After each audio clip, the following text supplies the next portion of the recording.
கடல் அலையும் காத்திருக்காது என்பார்கள். ஆம், காலமும் கடல் அலையும் ஒருவருக்காகவும் காத்திருக்காது.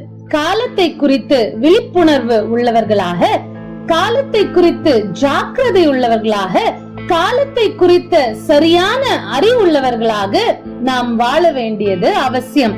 இயேசு கிறிஸ்து இந்த உலகத்தில் வாழ்ந்த நாட்களிலே காலத்தை குறித்ததான அறிவுடையவராக இருந்தார். அவர் எந்த வேளையில் இருந்தார் என்பதை அவர் சரியாக அறிந்திருந்தார்.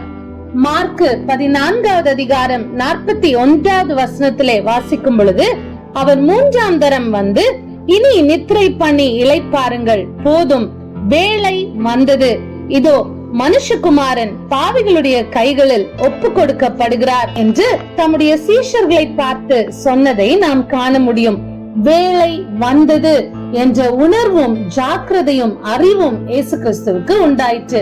அதே போல யோவான் 16வது அதிகாரம் 32வது வசனத்தை வாசிக்கும் பொழுது, இதோ நீங்கள் சிதறுண்டு அவனவன் தன் தன் இடத்துக்கு போய் என்னை தனியே விடும் காலம் வரும், அது இப்பொழுது வந்திருக்கிறது என்று அவர் குறிப்பிடுகிறதை நாம் பார்க்க முடியும்.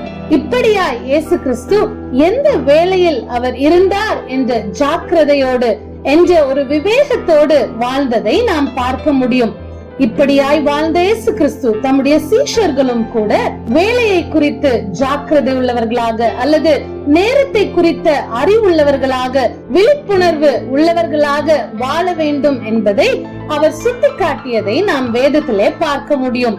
குறிப்பாக மத்தேயு 9:13 முதல் 15 வசனங்கள், லூக்கா 5:32 முதல் 34 வசனங்களில் வேத பாரகரும் பரிசேயரும் அவருடைய சீஷருக்கு விரோதமாக முறுமுறுத்து ஏன் அவர்கள் உபவாசிக்கவில்லை என்று கேட்ட பொழுது, இயேசு கிறிஸ்து அவர்களுக்கு பதிலாக, மணவாளன் தங்களோடு இருக்கையில் மணவாளனுடைய தோழர்களை நீங்கள் உபவாசிக்க செய்யக்கூடுமோ?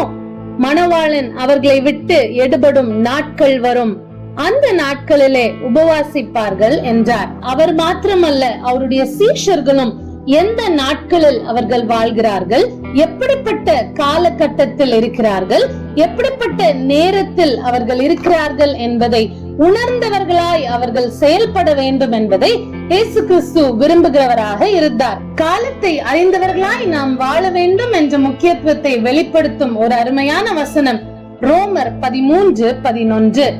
நித்திரையை விட்டு எழுந்திருக்கத்தக்க வேலையாயிற்றென்று நாம் காலத்தை அறிந்தவர்களாய் இப்படி நடக்க வேண்டும். நாம் விசுவாசிகளான போது ரட்சிப்பு சமீபமாய் இருந்ததை பார்க்கிலும் இப்பொழுது அது நமக்கு அதிக சமீபமாய் இருக்கிறது. காலத்தை அறிந்தவர்களாய், இயேசு கிறிஸ்துவின் நற்சீஷர்களாய் நாம் வாழ்ந்து ஜெயித்து காட்டுவோமாக. இந்த நாட்களிலும் அதிகமாய் இயேசு கிறிஸ்துவின் அடிச்சுவடுகளை பின்பற்றுகிற நாம், அவருடைய போதனைகளை அதிகமாக கேட்கிற நாம், நேரத்தை குறித்து அல்லது நாம் இருக்கும் வேலையை குறித்து, நாம் வாழ்கிற இந்த நாட்களை குறித்து ஜாக்கிரதை உள்ளவர்களாக, விவேகம் உள்ளவர்களாக, விழிப்புணர்வு உள்ளவர்களாக வாழ்வோம் என்று சொன்னால் அதுதான் ஒரு அர்த்தமுள்ள லெந்து கால வாழ்க்கை. ஆமேன்.